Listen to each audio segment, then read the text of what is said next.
जैसा कि हम देख रहे थे दोस्तों, यहाँ पर अबीरा इसलिए सब कुछ छुपाती है कि वह अरमान को परेशान नहीं करना चाहती है, लेकिन यहाँ अरमान गलत समझ लेता है।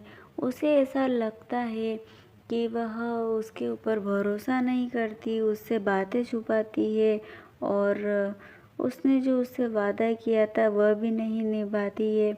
और यहाँ पर सबको खाना खिलाते हुए अबीरा से जब चला नहीं जाता है तो उसे पता चल ही जाता है कि उसके पैर में चोट लगी है। तो वह उसे ज़बरदस्ती से डांटकर उसे पूछता है कि तुम्हारे पैर में क्या हुआ है। तो यहाँ पर अबीरा मना कर देती है और कहती है कि कुछ भी नहीं हुआ है, लेकिन अरमान देख ही लेता है।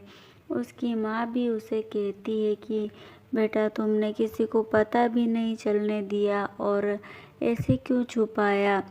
और यहाँ सभी औरतें देखती है तो पता चलता है कि उसका पैर काफ़ी नीला पड़ चुका है। उसे यहाँ पर अरमान उठाकर हॉस्पिटल लेकर जाता है और कहता है कि तुम्हें ऐसा नहीं करना चाहिए था।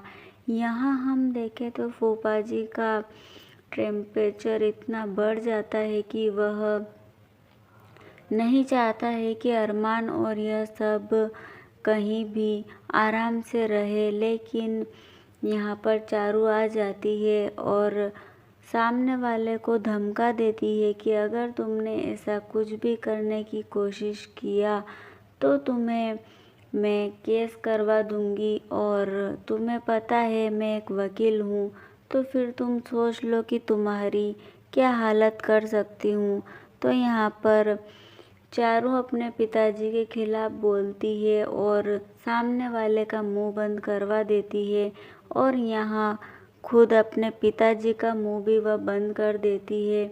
और क्रिश की बात भी सामने आ ही जाती है कि उसने क्रिश और सिरा का भी ब्रेकअप करवाया था, और वह इस हद तक जा सकते हैं कि उसने अपने दोनों ही बच्चों की लाइफ खराब कर दी और दोनों को ही अपने अपने पसंदीदा इंसान से शादी नहीं करने दी, और वह जिसे पसंद करते थे उसे नहीं मिलने दिया।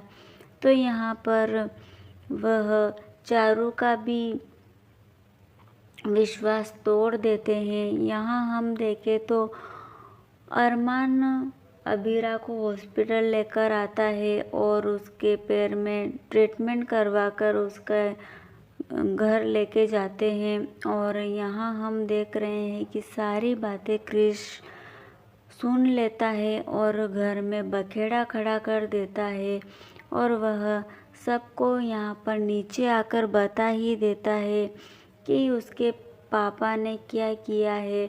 और चारू के बारे में भी वह सबको बता देता है कि चारू के साथ भी उन्होंने वैसा ही किया जैसा मेरे साथ किया।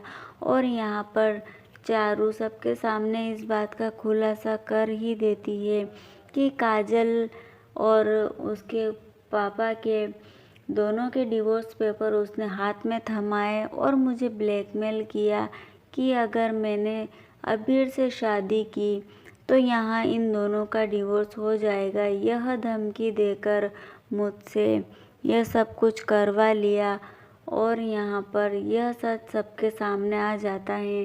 तो देखते हैं दोस्तों अब आगे सब फूफा जी को लेकर क्या फैसला लेने वाले हैं। देखने के लिए हमारे साथ बने रहिए और चैनल को सब्सक्राइब कीजिए।